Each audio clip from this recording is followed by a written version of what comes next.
Welcome to the Spiritist Companion podcast. My name is Yuri Castro, and I'll be your companion on this journey where we study, reflect, and put Spiritist teachings into practice. If you enjoyed what you hear, don't forget to subscribe, to follow us, and to send this podcast to someone else who might also enjoy it, so we can spread the seeds of light together. And today, my dear friends, we're going to talk about a theme that is profound, often misunderstood, and yet essential for understanding divine justice. Expiations, sometimes called atonement as well. We're going to be studying in the light of the Spirit's book and the Gospel according to Spiritism, both by Allan Kardec. First, let us understand what are expiations exactly, because in common language, the word expiation is usually associated with punishment. But in the Spiritist doctrine, its meaning is a bit different. If we go to the book The Gospel According to Spiritism, a book published in 1864 by the codifier of Spiritism, Allan Kardec, we're going to find in the chapter called Blessed Are the Afflicted, this idea that the tribulations of life may be expiations of the past or trials for the future.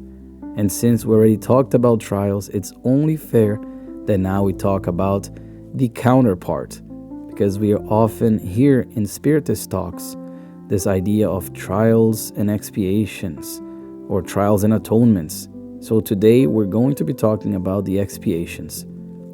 But here is a fundamental, therefore, distinction.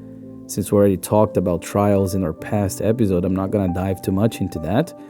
But as we learned, trials are these experiences chosen for learning, for the betterment of the spirit, whereas expiations are consequences of faults committed previously. But here lies an important aspect of atonements or expiations in light of Spiritism. Expiations are not divine revenge. They are an educational consequence.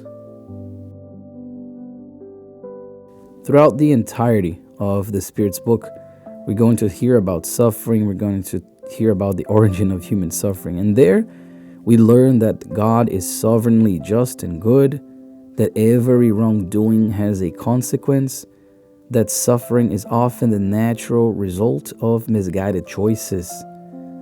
The law governing this is the law of cause and effect, and it's not arbitrary punishment.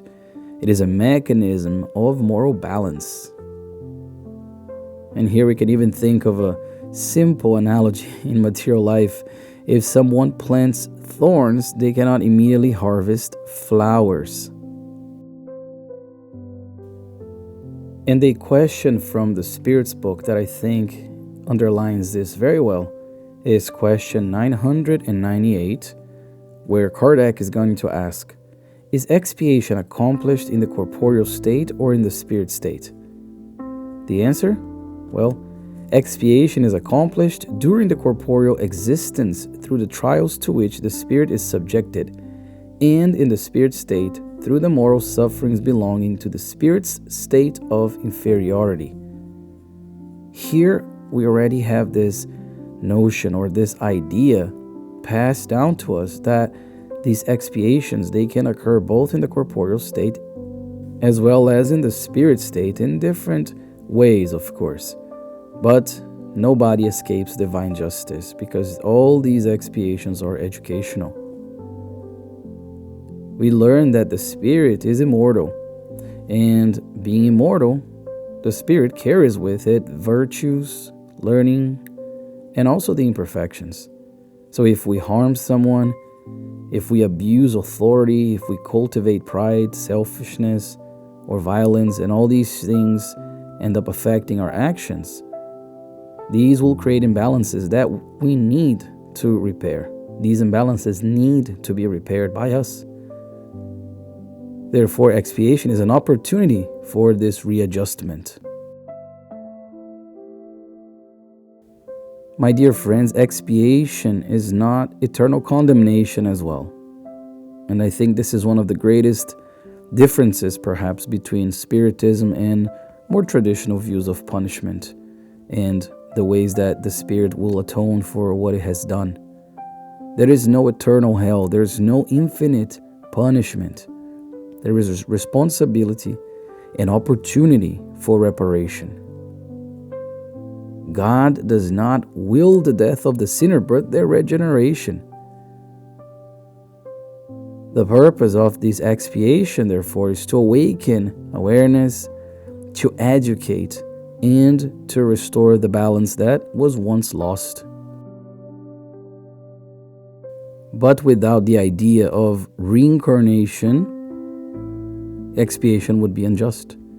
Because how could we explain, for instance, children who suffer from an early age, profound inequalities, seemingly undeserved limitations as well? Spiritism is going to answer our present life is a continuation.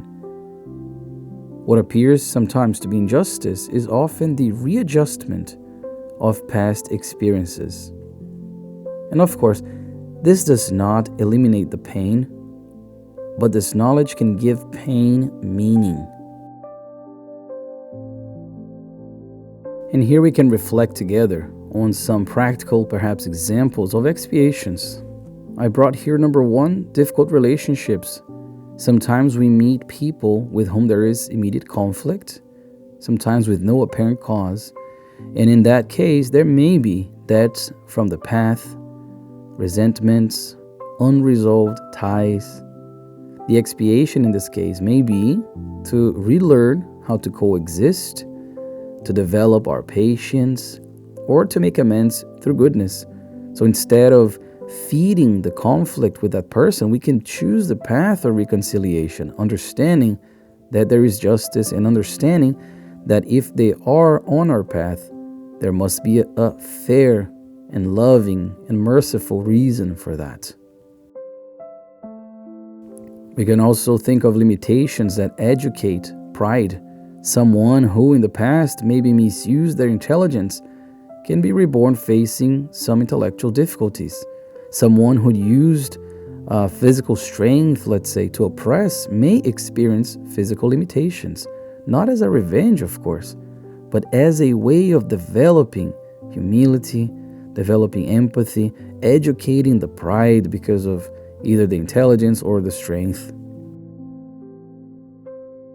We can also think of material losses, because the loss of earthly possessions is one of the hardest trials, but is also one of the most beneficial. So if someone used money, let's say, as an instrument of selfishness, they may expiate that. They may reincarnate in circumstances of scarcity, learning the value of what truly matters, restoring, like I said before, that balance that was lost.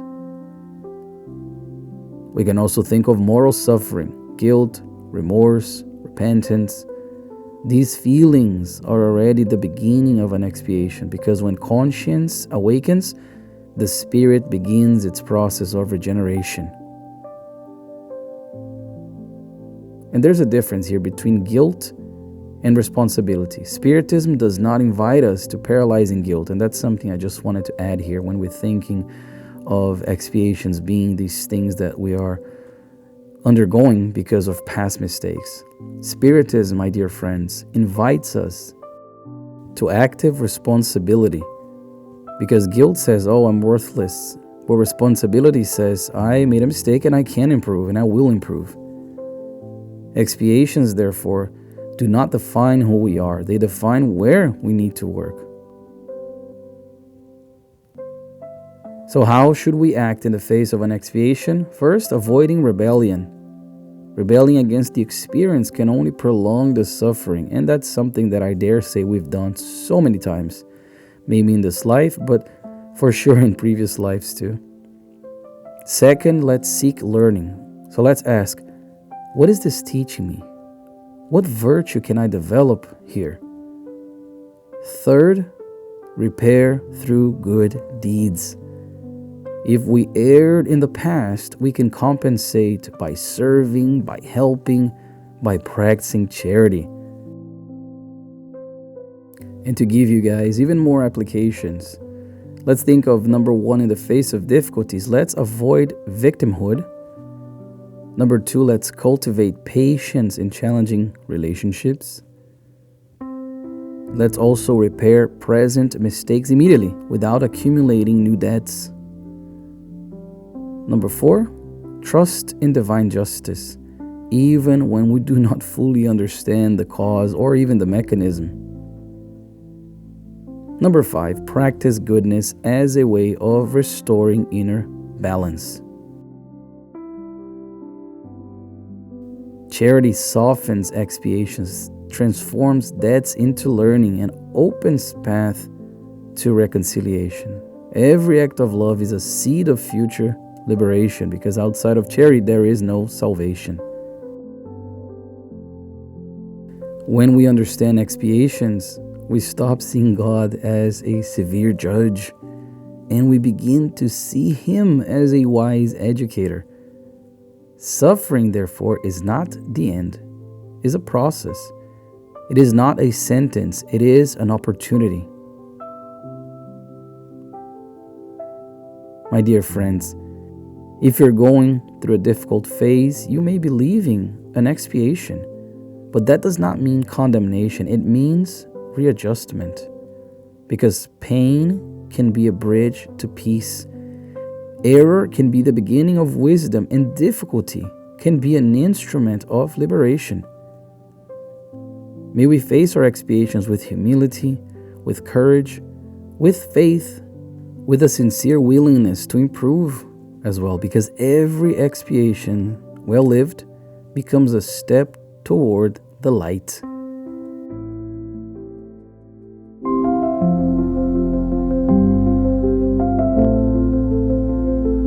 My dear friends, what a blessing to finish yet another episode of the Spiritist Companion podcast.